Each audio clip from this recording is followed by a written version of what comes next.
we are going to choose which layers that we have created are attached to which bones.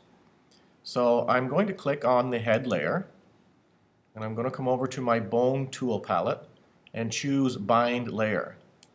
So when I click on that, I can then choose the bone that's in the head.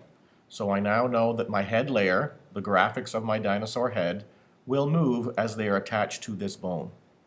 I'm going to continue to do that for the front leg, and I will select that bone.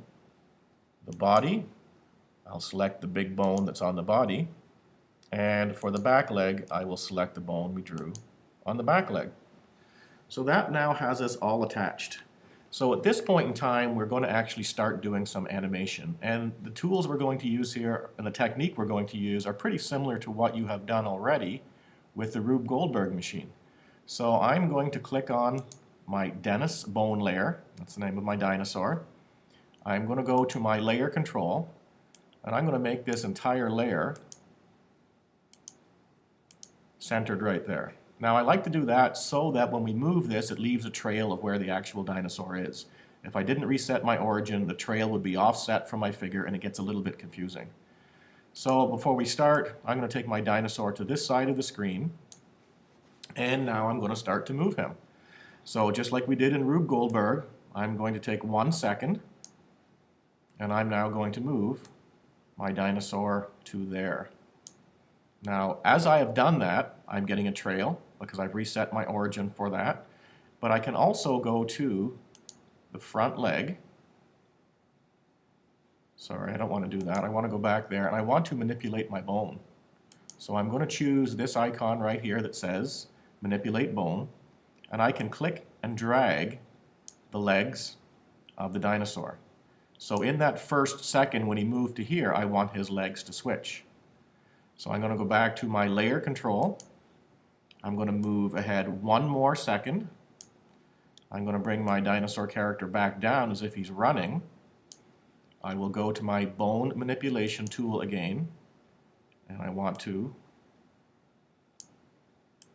move his legs again. Now, getting the actual movement of the legs is a little more difficult than you think. So I'm going to move that back a little bit further, and we'll see how it ends up.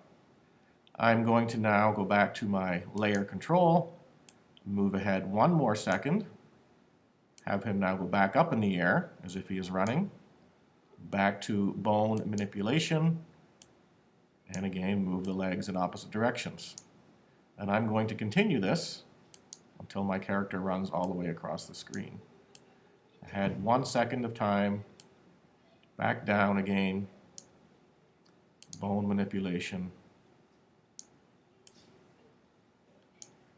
and back to my layer, 1 more second, back up again, and you'll notice my path up, down, as if he's running. I'm sure my legs are going to look a little bit goofy, but we'll get what we'll get. And let me just zoom out a little bit here. I want to move over on my timeline so I can see 1 more second. There we go. Back to my layer. Coming back down. I'm going to just do a couple more frames and get him right off the screen. Back to my layer.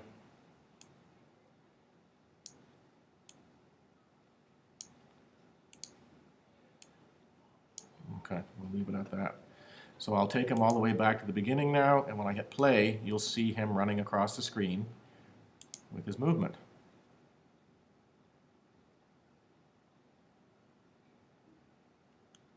Now, the one thing I didn't do there was manipulate the head, but that's easy enough to fix in the background.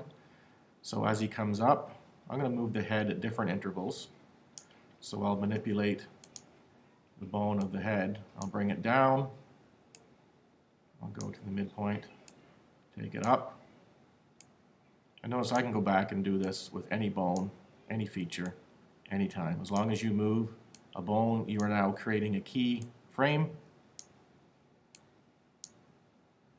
And in that keyframe, you can set position, size, scale of your object.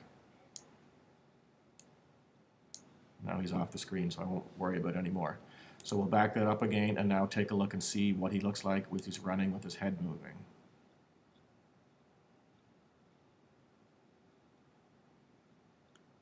There you go. So there you have the basics. You have created your character in multiple layers. You've added bones to your character, and one bone for each layer that you want to move. You have parented those bones, making sure they are in a proper hierarchy where bones rely on other bones for movement. You've reduced the influence to keep your layers attached to your bones, and you've attached layers to every bone and had them move together. And then you have run through your timeline, changing and manipulating your bones, and adding keyframes as you go to see your movement. All right, give that a shot. Good luck. Let your teacher see your finished product when it's done.